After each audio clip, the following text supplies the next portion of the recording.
안녕하세요. 안전한 투자로 편안한 노후 준비 중경투 TV입니다. 네, 5월 16일 화요일입니다. 비트코인 27,300달러, 이더리움 1,800달러, 플러스 1%, 리플, 도지, 솔라나 전체 코인들 횡보 중이고요. 이번 주 미국 주식 첫 장이 열렸는데 나스닥 올해 1월 이후부터 지속적으로 상승을 하고 있습니다. 빠르면 7월, 늦어도 9월, 10월에는 25bp라도 금리 인하 할 수 있다는 기대감에 나스닥 상승세 여전히 좋고요. 나스닥 횡보 정도 하면 비트코인 다시 하락으로 전환을 할 수 있는데 이번 주 나오는 소매지표나 월마트 어니 파월 의장 연설이 중요하고요. 이더리움 도미너스도 4월에 18.3%까지 하락은 했지만 다시 18.9%까지 재반등했습니다. 4월 12일 이더리움 하드포크 될 때는 19%까지 상승도 했었는데 이더리움 가격 상승보다 비트코인 고래들 먼저 대량 매도를 하면서 비트코인 가격이 우선 하락하면서 이더리움 도면스 상대적으로 상승했다 볼 수 있습니다. 이더리움 차트에서 2021년 12월 여기 하락장에서도 비트코인에 비해서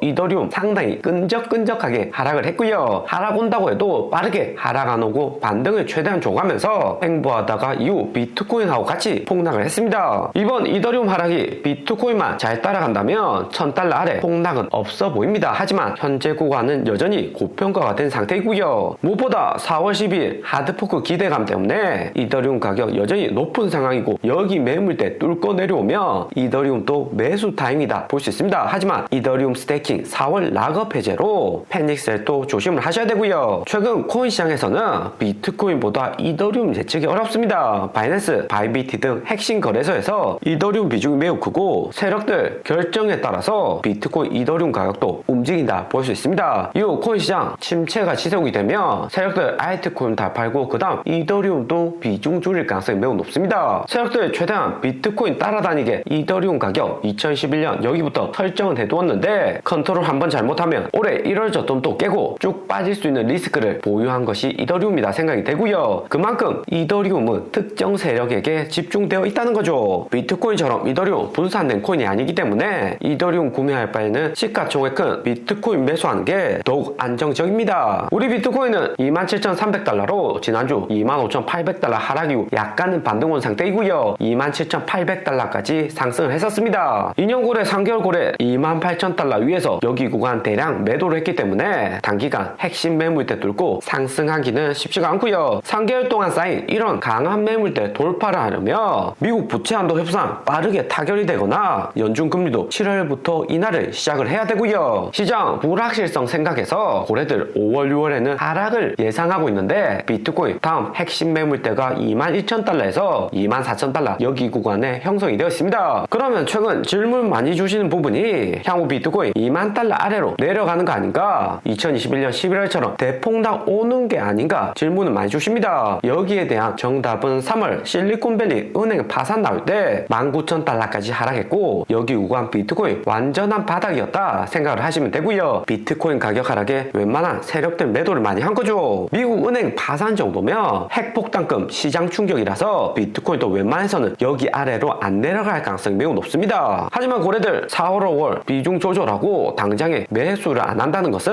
여기 구간 팔고 다시 하락하면 매수를 하겠다는 거죠. 고래들이 재매수하기까지 매력적인 가격이 나오려면 여기 레벨 정도 하락하면 세력들 재매수할 수 있다 생각이 들고요. 때문에 비트코인 25,000달러 평단 정도 되면 비트코인 100% 현금 하시는 것보다 50% 정도만 매도하고 나머지는 홀딩 하시는 것을 추천드립니다. 비트코인 1개 이상 보유한 지갑수가 100만 개까지 상승했다. 글래스노드 뉴스가 났고요. 작년 11월 FTX 파산 이후 비트코인 지갑은 더욱 많이 상승해 있는 모습입니다. 2009년 비트코인 만들어진 다음 글로벌 거시경제 영향으로 비트코인 가격 변동이 있었지만 결국에는 우상향하는 차트 만들어지고 있고요. 이렇게 우상향하는 차트 만들어지는 기본 배경은 비트코인 지갑수 때문이다 생각을 하셔야 됩니다. 비트코인 개당 3,700만원 비싼 가격인데 비트코인 지갑수 이렇게 늘어난다는 것은 그만큼 코인에 대한 신뢰도가 상승했다. 또 코인 이용 증가율이 높아진다는 의미입니다. 글로벌 각국가들 2021년 코로나 극복하기 위해서 돈을 풀었고 이제는 경기 회복시키겠다고 또 돈을 풀고 있죠. 미국 연준도 사실상 올해 하반기 금리나 시작을 하면 유동성은 다시 늘어나는 거고요. 화폐 가치 하락했지 위해서라도 미국 달러와 함께 비트코인도 같이 보유하겠다는 투자자들은 갈수록 늘어나고 있습니다. 이렇게 비트코인지가 꾸준히 늘어나면 전저점 부근까지만 가격이 하락해도 매수하려는 투자자들은 증가를 하는 거고요. 거기에 코인 거래소들 비트코인 보유하고 있는 총량을 보시면 월 비트코인 가격 하락에 거래소로 비트코인 들어오는 물량보다 개인 지갑으로 나가는 비트코인 양이 더욱 증가를 했습니다. 비트코인 가격 최근 하락하면서 매도하는 것보다는 또 작년 11월 FTX 파산 같은 거래소 파산으로 보유한 코인을 잃어버리진 않을까 걱정하는 움직임이다 볼 수가 있는 거죠. 그리고 비트코인 반감기 내년 3월로 추정이 되는데 1년도 안 남은 상황입니다. 2020년 여기 구간처럼 개미 한 번 털고 상승도 할 수 있지만 결국에는 상승 날 것으로 예상이 되고 있고요. 올해 미국 부채 한도 협상 무난하게 마무리가 되고 1994년처럼 큰 충격 없이 연준이 계단식으로 금리 인하한다면 2016년 이런 반감기 같은 차트 나올 수가 있습니다. 비트코인 여기 반등 이후 조정은 받았지만 결국 하락 크지 않고 반감기까지 꾸준히 우상향을 했었고요. 비트코인 장기 우상향 가능성 여전히 높기는 하지만 알트코인들은 비트코인하고 다를 수가 있습니다. 여전히 전저점 리테스팅 할 수가 있고요. 알트코인들은 최소 이더리움 따라서라도 회사들 보유 코인 소각하고 물량 줄이려는 노력을 해야 되는데 회사 수익 작아질까봐 컨트롤을 전혀 못하고 있는 상황입니다. 그나마 이더리움 작년 폭락장부터 수수료로 발생된 이더리움 소각량 늘리고 4월에는 스테이킹 락업 해제까지 이더리움 세력들 노력을 하니까 그나마 이더리움이 비트코인 따라간다 볼 수 있는 거고요. 그리고 중경투가 비트코인 26,000달러 하락했을 때부터 옵션 베팅이 중요하다. 옵션 가격에 따라서 비트코인 현물 가격도 최근에 많이 움직인다 이야기 드렸습니다. 5월 13일 비트코인 26,700달러 하락 때 옵션 세력들 역시 풋옵션 베팅 늘리고 25,800달러까지 하락을 했었고요. 5월 13일에 풋옵션 대량 늘어났고 19일에는 가장 많은 풋옵션 베팅이 있었다고 이전 영상에서 이야기를 드렸습니다. 5월 13일보다 4배 많은 풋옵션 5월 19일 베팅이 있는데 세력들 확실하게 비트코인 현물 가격 폭락 온다고 예상을 한 거죠. 그런데 최근 5월 19일 옵션 베팅을 보면 다시 롱 포지션이 우세한 상황이고요. 옵션은 포지션 매매를 통해서 비중이 변경이 될 수가 있고 가장 가까운 날에 풋옵션, 콜옵션 베팅에 따라서 현물 가격도 움직입니다. 5월 26일, 6월 30일 이후에 있는 옵션 가격은 세력들 당장에 어떻게 코인 시장을 보고 있는지 참고 정도만 할 수가 있는 거고요. 5월 19일 풋옵션을 대량으로 철회하고 콜옵션 비중이 오히려 증가를 했습니다. 5월 26일에도 콜옵션이 19일보다 3배 넘는 규모로 대량으로 들어와 있고요. 5월 26일 콜옵션에서 가장 높게 비트코인 상승할 수 있다는 베팅 가격은 29,000달러입니다. 현재 비트코인 27,000달러 행보하고 다시 25,000달러 터치만 안 한다면 비트코인 다시 30,000달러 반등 왔다가 쭉 빠지는 패턴을 세력들 예상을 하는 거고요. 그리고 6월 30일에도 31,000달러까지 반등 온다는 대량 콜옵션이 베팅이 되어 있습니다. 5월 13일 26,000달러까지 하락 왔을 때보다 긍정적으로 시장 보는 투자자들 증가를 했다는 거죠. 그러면 옵션 세력들 최근에 얼마나 예상을 잘했는지 확인을 해보시면 앞으로도 옵션 가격 전망에 따라서 가격 움직일지 알 수가 있습니다. 5월 16일 이번 비트코인 27,000달러 반등 왔을 때 세력들 28,500달러까지 비트코인 상승할 수 있다는 콜옵션 베팅이 가장 많았고요. 27,000달러 풋옵션도 비중이 높은 상황입니다. 콜옵션 여기 베팅은 청산이 다 된 거고 27,300달러 풋옵션 예상한 세력들 정확도가 가장 높았고요. 콜옵션보다 풋옵션 예상이 상당히 높죠. 그리고 리플 가격 보면 전반적인 알트코인들하고 마찬가지로 이미 2단계 하락했고 비트코인보다 반등도 약한 상황이고요. 리플 382 구간까지 하락을 했는데 382 구간 여기 구간에서 횡보 지속을 한다면 약간의 반등 올 수가 있습니다. 하지만 리플 600원, 700원 여기 구간 물려있는 투자자들 많기 때문에 리플 가격 조금이라도 상승을 하면 손실 복구를 하기 위해서 대량으로 매도할 가능성이 매우 높고요. 리플 2개월에서 6개월 사이 소송 종료될 수 있다는 호재도 존재는 하지만 비트코인 당장에 3만 달러 이상 큰 상승 안 나오고 횡보만 해줘도 알트코인들은 추가 하락할 가능성을 염두에 두시고 투자를 하셔야 됩니다. 오늘의 영상은 여기까지입니다. 좀 더 디테일한 투자 정보가 필요하신 분들은 커뮤니티로도 자료가 공유되니까 멤버십 가입과 구독 부탁드립니다. 감사합니다.